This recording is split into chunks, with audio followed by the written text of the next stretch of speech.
We are breaking into regular programming to bring you an update on the search effort that is underway regarding the disappearance of Lina Khil here in San Antonio. She disappeared more than 2 years ago and would be turning 6 in 5 days. Garrett Berger and Katrina Weber are near that search effort right now. And we're going to talk with Garrett first, who just spoke with SAPD. And Garrett, this search is a response to a tip that came in. We're at a wooded area behind the Helix Apartments, and it's that wooded area behind me where police are searching right now, following up on a tip that they received early this morning.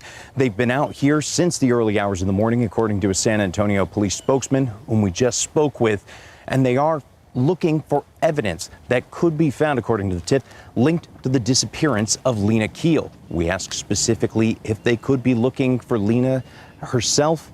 They said that is possible. The tip could lead them that way. Now we're going to take a look at the area. It's hard to see through some of these trees. We've seen police and dogs going through the area. The police are telling us that it is just this wooded area behind us. This is about a half-mile walk away from Lina Khil's apartment where she first disappeared more than 2 years ago. Now police say they do searches like this, not every day, but they do happen. This one, though, has been obviously in a public area. We're by several apartment buildings, so that's why they say they came out here. It's not clear yet if they have found anything. They're trying to determine if this is going to be a tip that helps them out. We can see some trash in the woods area, and police did confirm that it looks like some people have stayed out here. They wouldn't go as far as to call it a homeless camp, but this is obviously an area used by other people, from what we can see, and there's no definitive answer on what precisely they're looking for, but it is related to Lina Khil. At this point, police just telling us that they're trying to keep the public in the know because it is such an open area, and obviously viewers like yourselves called us to come out and check this out. So right now, this is the wooded area behind me.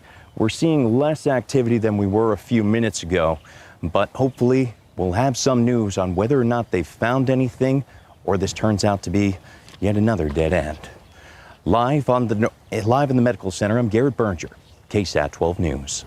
Garrett, thank you for that live report. All right, so Katrina Weber is at a separate location with a different vantage point of that search effort.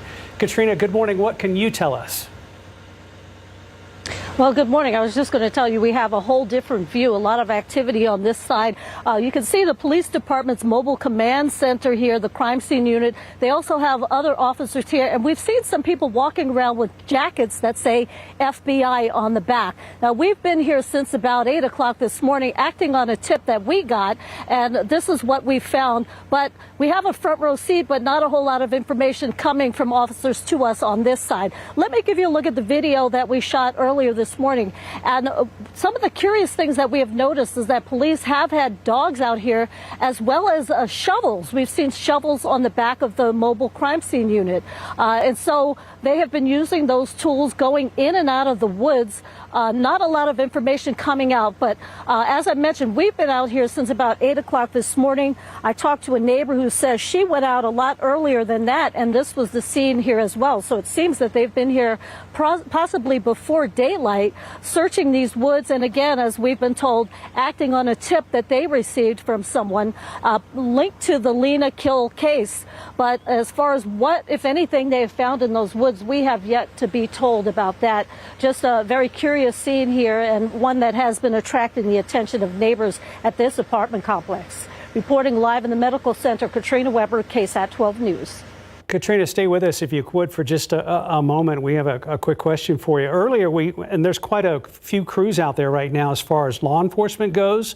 Have you seen them take anything into or out of that area? The only thing we actually saw them take in were the dogs. They walked around in the wooded area, and then it seems like I saw them come out with the dogs, but we haven't seen them carry any evidence or anything like that. And they did have shovels on the back step of that big van, but we did not see them carry them into the woods and use them at any point. And Katrina, we understand that you were at a different location earlier this morning and you were actually moved to another location? Well, there's been a lot of confusion with the communication between the Public Information Office. This is where we were originally, where we shot that video. They had then told us to go to another location to get information and an interview with the Public Information Officer who you saw Garrett talk to. But then we got sent back here again. So it's just been a little bit of trouble with communication, but we did get both sides covered. All right, Katrina Weber live on the Northwest Side. Thank you very much. Folks, if you're just now joining us and you don't have any background on this case, Lina Khil was 3 years old when she vanished from some apartments over on Fredericksburg Road back in December of 2021. So we just passed the 2-year anniversary of her disappearance. SAPD and a number of other agencies have been asking for tips from the public for years now. Searchers actually spent weeks combing fields, brush, even creeks in that area, and including the area that our crews are at today. Yeah, that is very close to where she was last seen, and that was at a playground that was called the Villas del Cabo apartment complex. This is a 9400 block of Fredericksburg Road. That's where this happened over 2 years ago. At the time, crime scene investigators had searched that whole wooded area behind the Auburn Creek apartment complex. So again, close to this area. We also want to let you know that the search is following a meeting between the family and the San Antonio Police Department. This is the latest development. The last headline we had for you was back in December. Authorities had released an age progression sketch of what Lina would look like at age 5. And as we said a little bit earlier, she's about to turn 6 years old. Her 6-year birthday is coming up very soon. Yeah, in just five days. Yeah. We're also told that Pamela Allen, a local child advocate who has been a liaison for the family after her disappearance, told KSAT that she was present at a meeting on Wednesday evening between the police department and Khil's father. So we have more questions to ask about what is happening out there today near the medical center area. We have both those crews, as you saw, out on the scene. We'll have updates as they come in on KSAT.com, the KSAT app, and of course in all of our later newscasts.